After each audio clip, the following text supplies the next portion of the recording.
Welcome back to The Deep Dive. We sip through it all to get you the insights that really matter. And big news today, tomorrow, September 15th, KJ's new novel, Fever Dreams, finally drops. And honestly, this feels like more than just a book release. It's, feels like a literary event. So we're really excited to unpack it. Definitely. There's a lot of buzz. There is. So our mission today, basically, is to go beyond that buzz.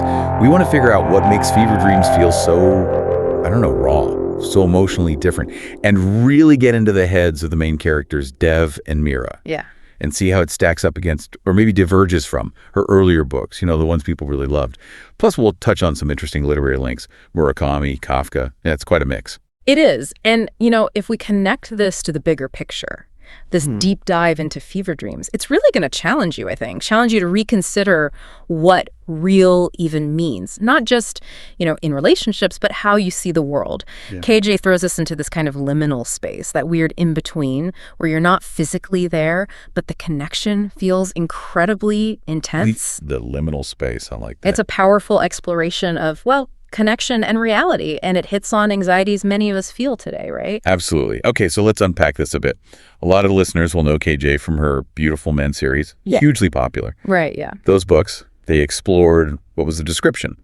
Intricacies of love, depth of friendships, the magic of connection. Yeah. Very warm, talking about healing. And masculinity painted in, softer strokes, unexpected ways. Exactly. And then there was Diary of Clichés, which was more introspection, right? Mm-hmm. A deep dive into personal experiences, self-discovery, finding meaning. Yeah, finding meaning in your own journey. Both series offered a sense of resolution, I think. Connection felt achievable, tangible. Right.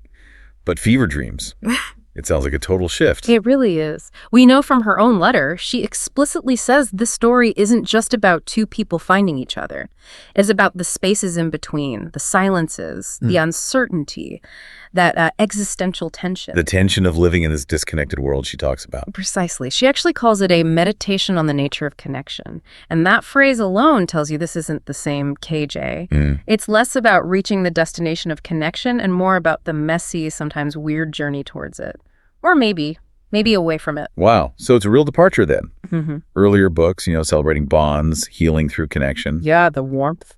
And now Fever Dreams just dives headfirst into something much darker, more dystopian and existential, as you say. That's the feel, yeah. It's not just how we connect, it's questioning what connection is anymore, especially now. Like, what if the magic isn't finding someone, but confronting how elusive connection can be? Maybe even illusory. Exactly. It's tougher, maybe more honest. It certainly feels closer to how things are for a lot of people. Okay, this is where it gets really interesting, I think, and super relevant. The book just slams you right into this paradox of the digital age. We have all this tech video calls, DMs, social media constantly. Yeah. Yet, why do so many people feel so, distant? Yeah, it's the big question, isn't it? It resonates. You're constantly connected, supposedly, but the feeling is isolation. Right, and KJ calls this the weight of isolation. It's a brilliant phrase. Yeah. She points out, despite all these technological advances that promise to bring us closer, there's often this profound emptiness. Emptiness, yeah. Like you're surrounded by digital ghosts almost, scrolling through lives but not really feeling connected. The book suggests this isn't just an accident, it's fundamental now. And our main characters, Dev and Mira, they basically live in this space, right? They meet in this digital wilderness. Yeah. That's it. Their whole connection is built across screens, miles apart. They embody the paradox. So tell us about them. What makes them susceptible to this kind of digital entanglement? Well, their backstories are key. You've got Mira. She's an engineer in Silicon Valley, but also an artist secretly. Then, boom, layoff. Leaves her feeling hollow, questioning everything, her career, her purpose. She even says, I'd spent so much time trying to please everyone else that I hadn't stopped to figure out what I actually wanted. Yeah, it hits home for a lot of people, I bet. Totally. Then there's Dev. He's complex, machine learning engineer, also U.S. Army Reserves. And he's haunted by memories from deployment in Korea, really grappling with these fractured pieces of his life, questioning reality itself. So both are dealing with pretty intense isolation and identity stuff. Exactly, which makes them kind of primed for a connection that happens where maybe you can hide, or ironically, maybe where you can finally be real. Interesting paradox there. Hiding versus being real online. Their vulnerability draws them into this relationship that teeters right on the edge of real and imagined. So Dev, he starts feeling uneasy about it all. Like, what does this connection mean? Yeah, he's the one who really starts to spiral into that doubt. Is this intense thing with Mira real or just another illusion? The digital space, which was their meeting place, it almost becomes this distorted mirror reflecting his own anxieties back at him. He doesn't know what to trust. But Mira, her initial experience is different. Totally different at first. For her, it's liberation. She finds Dev, someone who listened as if her silence were a song. Beautiful line, right? Yeah. Online, she feels seen, understood. She can finally be who she truly is. No pretense, no masks.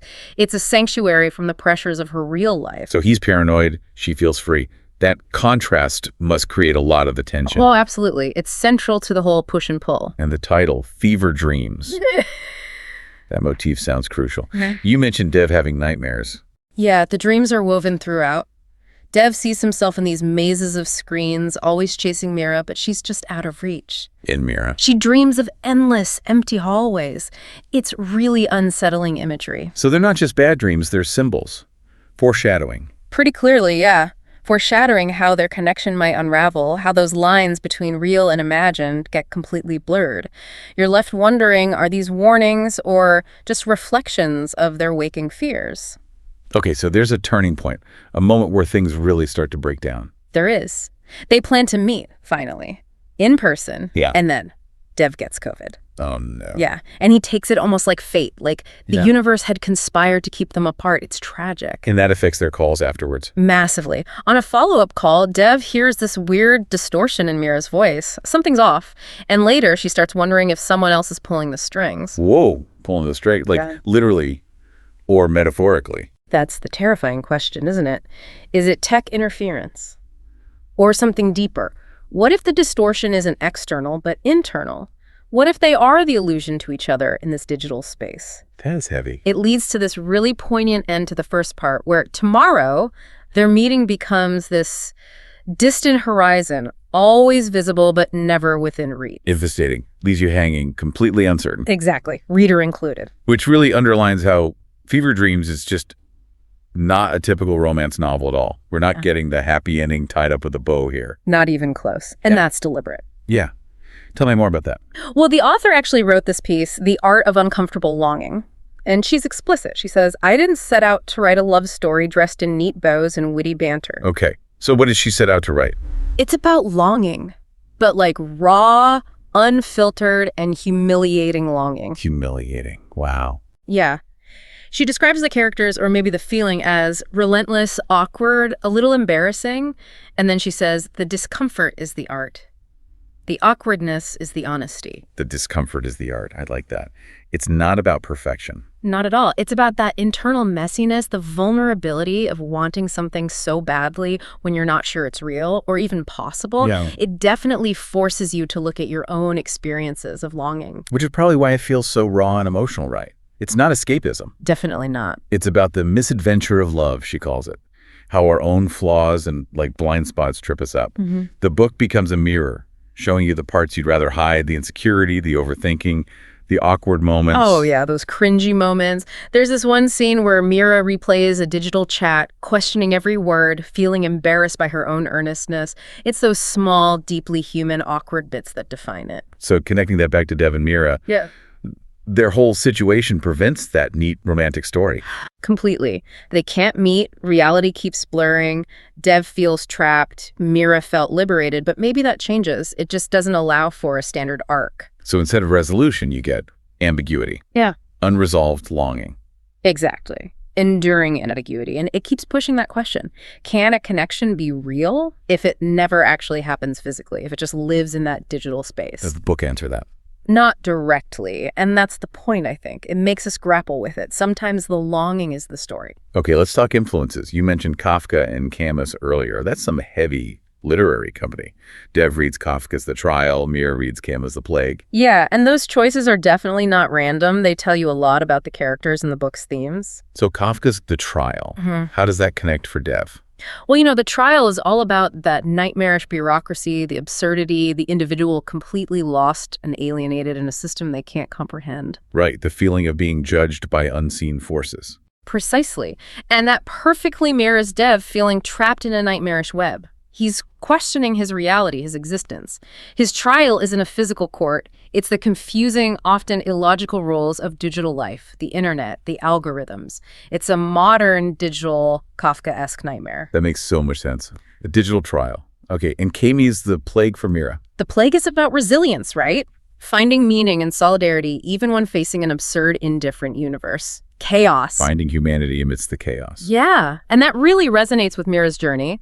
After her layoff, she's searching for meaning, trying to define herself beyond just her job or what others expect. The plague she faces is that overwhelming digital disconnect, the struggle for authentic identity. She has that Camusian grit, refusing to just give in to the absurdity. Even if it means living with ambiguity. Especially then. And the Murakami comparison that came up with her earlier work, too. How does that play into Fever Dreams? Yeah, Murakami. Well, you see it everywhere here. The surreal, dreamlike quality of their whole interaction, reality constantly blurring with illusion. That feeling of detachment, existential questions. Exactly. Classic Murakami, where the ordinary world always seems to hide something stranger underneath. KJ is masterful at creating this atmosphere where the truth was not something that could be easily pinned down. So it leaves the reader unsettled. Definitely unsettled. That In that space of unsettling ambiguity. Like Murakami, she invites you to sit with the uncertainty, suggesting maybe the questions are more important than the answers. It's really sophisticated stuff, modern surrealism. Wow. Okay, so we've really dug deep into KJ's Fever Dreams today. It's clearly a novel that's pushing boundaries, challenging how we think about connection, reality, what it even means to know someone now. Yeah. It takes you right into that liminal space between presence and absence. It's compelling, but yeah, unsettling too. I think what's really fascinating here is that the book's power, its truth, maybe lies in its ambiguity. It's not really about if Dev and Mira meet physically. It's about their connection, intense, flawed, maybe impossible, persisting, despite everything. Distance, doubt, reality shifts.